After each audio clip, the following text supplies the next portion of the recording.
there, Dr. Christel chiming in. Today on Ask Dr. Deb, we're going to talk about thin privilege and see if it really exists. Here's some questions to get us started.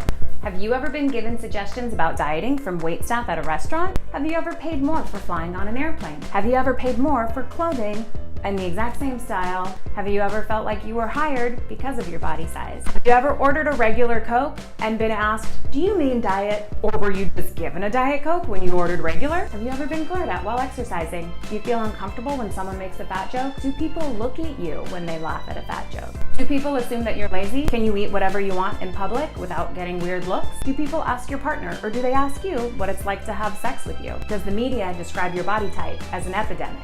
Has a doctor ever told you to lose weight when you go in for a sore throat? Has a doctor or nurse ever rolled their eyes at you when they need to go get a larger blood pressure cuff? Is your clothing section hard to find, maybe in the back of the store? And if you're lucky enough to find that section, are there ever sales staff there? Do people expect you to be on a diet and want to talk about weight loss? Do random people comment on the items in your cart when you're grocery shopping? Did you say yes to any of these? Well, then you've experienced weight bias. And if you've never experienced these, then you are thin privileged. I've never experienced these. I'm privileged, not only socially, but financially. I don't have to pay more for clothes or more for a plane seat when I travel, and I'm never made to feel uncomfortable when going about my business in public. And if I haven't been hired for a job, I know for sure it's not the size of my body. I can also go visit my doctor when I have a sore throat and know that I will be exactly treated for that. These are all examples of thin privilege. This just in, breaking news. The U.S. Surgeon General has reported there is a short people epidemic.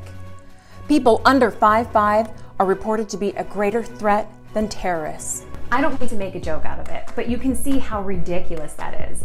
Have you ever thought to yourself, wow, I'm so glad I'm not that fat? Well, have you ever thought that? That's part of the problem. Fat and thin people have these thoughts, and it appears that the solution is just to get fat people to lose weight to make themselves smaller. But when we reduce a human being to something that we're grateful we're not, such as fat or obese, rather than seeing the oppressed group of people and the oppression needs to change, then that makes us part of the problem and we get comfortable in our privilege, even if it's unconscious privilege. It may be hard to see yourself as a person of privilege because after all, you probably sincerely want to do the right thing and you want to be a good person. So I need you to give yourself a break. You can accept your privilege and also not blame yourself because it's not your fault that you were raised in this culture that hates fat people. No one expects you to carry all the weight of that culture on your shoulders. So you're not alone and it's okay, but you can use your privilege to make our world a little bit more fair and more compassionate. No doubt you've absorbed some of the assumptions in our culture without critical thought, but it's not too late to do that critical thinking. So how do you do it? Listen to fat people, what they have to say about their own lives in their own words, and read exposés, read online. There's a lot of resources, we'll put them down in the blog. And after doing some reading, if you feel confident enough, start talking to your friends and family about weight bias. When I speak about respecting fat bodies, most people listen. People can't write it off as a fat woman complaining, the way they might with a fat person. And that often gives more legitimacy to my words. Is that right? What do you think? I think it's the perfect example of thin privilege. Here's some tips. Reflect on your privilege. Would your life be different if you were heavier?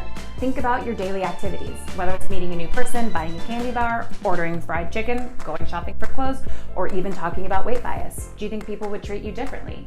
Would you feel more or less self-conscious about other people's judgments? If you think weight bias doesn't affect you, and if you're not outraged by what you've learned in this exercise, keep watching this video until it hits home for you. And let us know, do you think you're thin privileged? Do you think it doesn't exist? In what ways have you experienced weight bias or taken advantage of your privilege? Make sure to comment down below, let us know, like and subscribe if you haven't already, share with your friends, and as always, we'll catch you on the flippity flip. There it is. Flop, flip, flippity flip. Take one. Take two, take three.